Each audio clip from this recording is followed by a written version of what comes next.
Fala pessoal, tudo bom? Vamos dar continuidade à nossa aula. Na aula passada, nas aulas passadas, né, que isso aí já é a terceira aula que a gente está passando, estávamos falando de estatística. Comecei pelo final, que foi a moda, mediana e média. Depois eu voltei para o começo, que foi só teorias, né, na parte da qualitativa, quantitativa, e agora vamos falar um pouco das frequências, das tabelas. A gente vai ter que aprender a ler, olhar a tabela e ler. Que geralmente no Enem e outras provas, geralmente cai muita tabela, cai muito gráfico. Então, se você não saber interpretar o que ele está querendo, você vai se perder. E, às vezes, o gráfico é tão simples, tão besta, que você olha e você pensa, não é essa a resposta não, está muito óbvio. Mas galera. Vamos tentar ler e entender o gráfico. Então, vamos lá. Na página 177 do módulo de vocês, tabela de frequência. Vamos começar falando que a gente já falou sobre isso, sobre as frequências absolutas, chamado de FA. Frequência absoluta é a quantidade de vezes que aquele número se repete. Então, um exemplo. De segunda a quinta. Se você faltar todas as aulas de matemática, só matemática, então matemática é uma frequência. Se você faltar as aulas de matemática, vocês vão levar quantas faltas? 5. Então, a frequência de matemática quanto é? 5. Então, veja que a frequência é a quantidade de vezes que aquele número se repete em determinado tempo. Beleza? Então, como eu falei, a mulher está fazendo ali a pesquisa. Ela vai ver quantas pessoas passou, quantos idosos passaram. Idosos passaram tantos homens e tantas mulheres. Então, ela vai fazer uma contagem. Então, frequência absoluta é a quantidade de vezes que aquele número se repete. Tranquilo? A outra chama frequência relativa, FR. A frequência relativa é nada mais, nada menos do que a porcentagem de quantas vezes aquele número se repete numa determinada tabela. Então, como é que eu vou calcular? A frequência relativa é calculada com FA dividido pelo número total. Número total, N é o número total. Então, vai ser a frequência, o FA, dividido pelo número total vezes 100. Isso aqui vai dar um valor em porcentagem. Certo? A gente fez na aula aí, e eu disse, se ele der maior que 1, está errado. Ou ele tem que dar igual a 1, ou ele tem que dar igual a 100.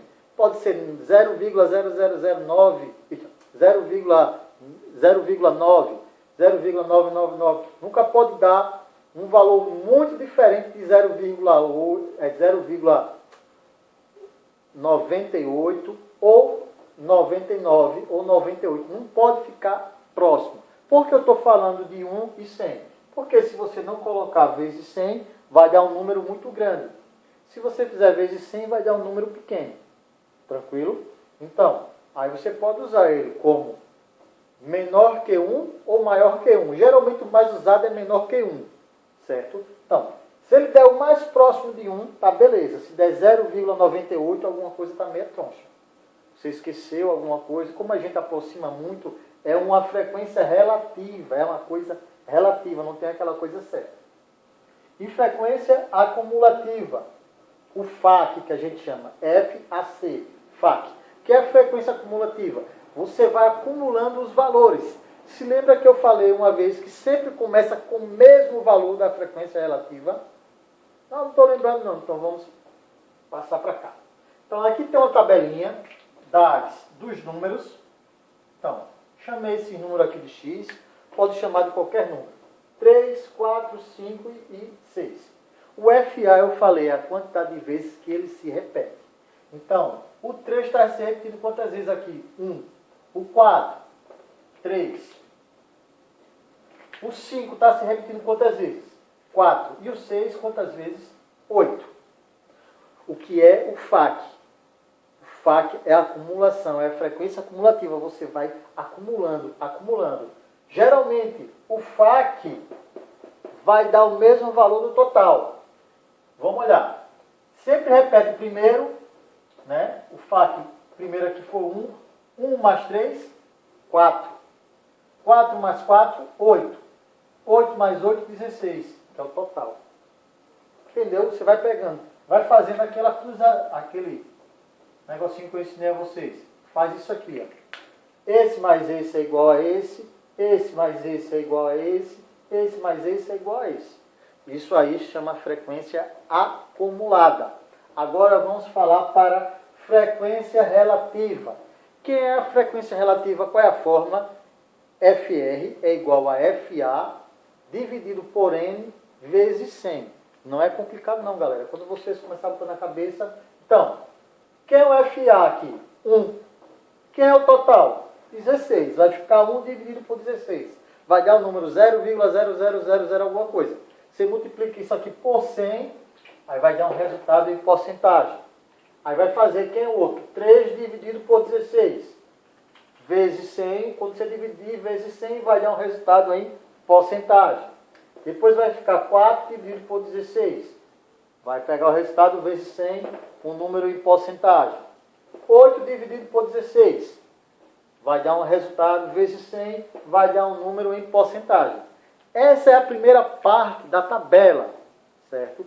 Vamos aprender a calcular essas frequências. Depois, na próxima aula, que eu vou ver se eu consigo passar para vocês na quinta-feira, para vocês passar o final de semana todo alegre, contente, fazendo exercício, para a gente aprender a converter os gráficos. Que vamos falar um pouco, vamos já tentar aqui, vamos dar a introdução aos gráficos. Existem os gráficos de barras, que chamamos de barras horizontais ou verticais, certo? Existem os barras de linha, existe o de setores, que é o de pizza, que é o mais utilizado. Por que é o mais utilizado, galera? Quando vocês forem fazer o TCC, use o de pizza. Por quê? Ele vai dar quase metade de uma folha, ou quase uma folha. Né? Você faz um gráfico bem bonito, ele já come uma lauda. Beleza? Eu não disse isso. Beleza? Então, o gráfico, deixa eu apagar aqui só para dar continuidade.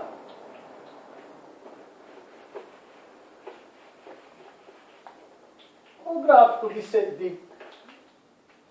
gráfico de barras, ele pode ser tanto na horizontal quanto na vertical.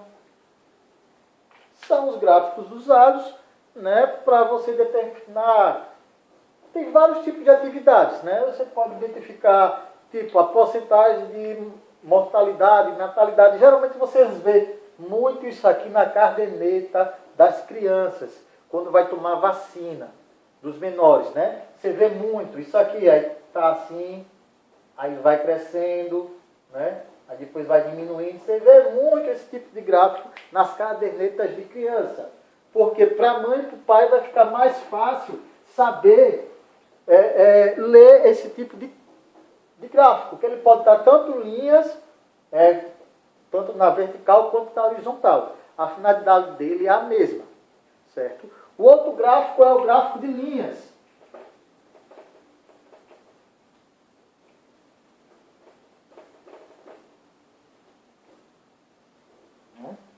Vocês veem muito isso aqui em cara que trabalha na Bolsa de Valores.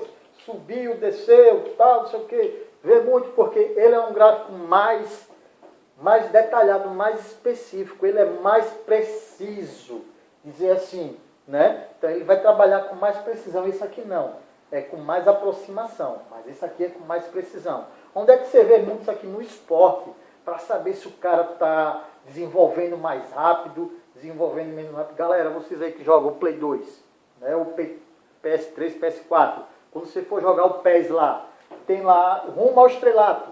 Vocês vão ver, ele vai dizer desenvolvimento do atleta. Como é que você quer? Vai estar um gráficozinho desse. Aí você vai escolher qual é o melhor desenvolvimento do atleta, performance do atleta, porque aqui você sabe se o atleta está desenvolvendo um bom percentual e onde foi que ele caiu. Né? Qual foi o dia, qual foi o mês, qual foi o ano, aí dá para a gente trabalhar em cima dele. Numa estatística, a gente vai trabalhar o ponto positivo ou o ponto negativo. Logicamente que é o ponto negativo, para a gente tentar melhorar o ponto negativo, porque melhorando o ponto negativo, o ponto positivo vai aumentar. E na próxima videoaula, a gente está só falando sobre os gráficos. Até então aqui não tem nada de cálculo. Mas o cálculo geralmente vai estar no gráfico de setores, que é o gráfico da pizza, né? Esse gráfico de setores, aí sim, galera, aí vai ter um cálculozinho simples, que, um exemplo, se eu começo daqui e parei no mesmo canto, significa que eu dei uma volta. Uma volta, um giro, corresponde a quantos graus? 360 graus, que é igual, se eu der uma volta completa, eu gastei 100%. Então, olha que interessante, eu posso usar tanto graus e posso usar tantos porcentagens. Então, na próxima aula a gente vai aprender a transformar essas tabelinhas de linha de gráfico em gráfico de setores. Beleza, pessoal? Exercício na página 180, exercício na página 180, do 10 até o 13. Vamos pegar só a questão do 10 até o 13, que fala de frequência absoluta, relativa e de frequência acumulada. Beleza, galera? Até o próximo vídeo, que a gente vai falar sobre exclusivamente gráfico de setores, para a gente poder passar exercício. Tranquilo, pessoal? Tchau, tchau. Até a próxima.